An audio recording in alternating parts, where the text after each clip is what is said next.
it was a huge shock back in 1995. What's changed for me are all the deficits, my memory loss, difficulty with language, my difficulty speaking, many difficulties. So that's what's changed for me, the condition. And also when I was first diagnosed, there was no one else. No one speaking out about it. And I felt like a freak because I could still speak. And people said, oh, surely you don't have dementia because you can still speak.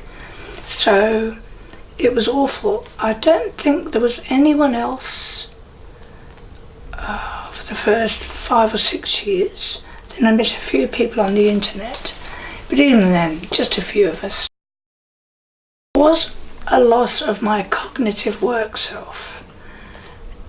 That completely was lost in, well, I'd say almost overnight, because I was told to leave work straight away. So I straight away was someone different, someone without a job. I used to advise the Prime Minister of Australia on science and technology, very high-powered job. All of a sudden I was nobody. So it was a big, big difference in the first few years. And I've just been picking myself off the floor ever since. Because lots of people say, oh, she's no longer there, or I'm losing my husband to this dreadful disease, or she won't hear you, she's not here anyway, she's gone. It's terrible when people say that. We might not be as functional cognitively, we might not be able to speak, but we can hear. And I really spent a lot of time, a couple of years, thinking about this, reading, reflecting. And I thought about the fact that we still have, no matter even in the last stage of dementia, I'm lying in a fetal position on a bed last few days before dying, can't speak, I can hear, but I'm still an embodied self. I'm still me in terms of, I've got my hands, and also when people come and smile at me and have eye contact, I have a relational self. And then in that moment of connection, I can find a narrative of meaning. Other people always say, you've lost your story. You've lost all your autobiography as a person with dementia. Well, yes, I'd find it really hard to tell you all the events in my life.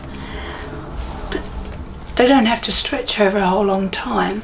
I can tell you the meaning of the moment, and that's just as meaningful.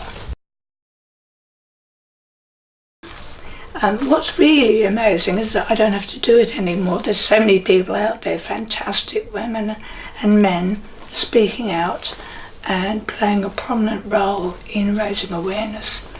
When I first spoke out, it was horrible. Nobody believed me, just awful. And it was a long, hard slog trying to get people to listen and to believe us, that if we could speak, we had dementia. Because people used to say, because you can speak, you don't have dementia. So how were we meant to represent ourselves? So being part of that network is so uplifting, it's so inspiring to listen to the voices of people speaking out. If only they'd listened and believed me. It was as if everybody else was too scared to speak out. People that were diagnosed didn't want to speak out because they're embarrassed. Dreadful thing to have. I'd say, look, why would dementia be any different from cancer or a broken arm or what have you? Why did they treat us so badly? Why did they not believe us? Well, it was part of my studies, and I read quite extensively. It was called Public and Contextual Theology, PhD. And I found myself able to do it with Paul's support, just sitting there reading all this stuff, typing endless notes about what I was reading, knowing that I would forget what I'd read. But I'd have some vague understanding, think, oh yes, if I type that word in, the notes will come up. So I studied and studied and studied and thought about it, and I thought, well, and I related to people with dementia I'd met. We were all still embodied. We still could look down and see our body. What is the self? And I started to think about that. Is the self our mind? No. Is the self only what we can do and say? No. Our self is our existence as a body. In addition, though, not as a hermit, but in relationships with other people. And that was what was really important for all of us, right to the end of dementia. Now, in terms of a narrative self, I looked at all that stuff that said about people with dementia losing their story. I thought, that's wrong. We've not lost our story, we've lost our memory of the story. So, we still have the story, but we need some help to put it together, relate to it, and we can connect meaningfully with bits of it. It's wrong to say we've lost our story, might have lost our memory, our words, but I know of people who have helped people with dementia to connect with their story, with their autobiography. Well, that's been the mainstay for me. I'm not saying it will be for everybody, but for me it's been the holding power all the way through. It's kept me steady throughout the downs and troughs of how I felt during dementia. So I've talked about that in the book.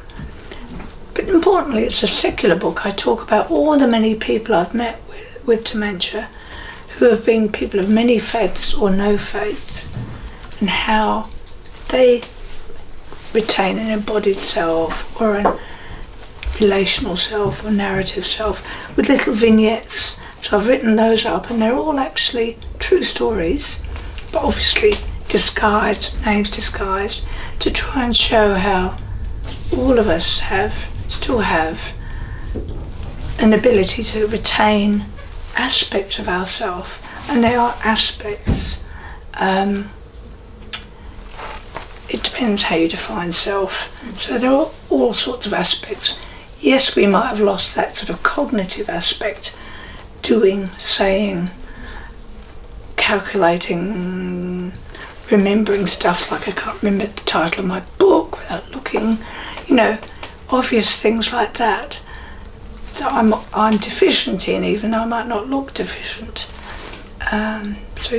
It's trying to delve into that, and in the relational self, that's where I highlight my relationship with God and how that sustains me and has sustained others.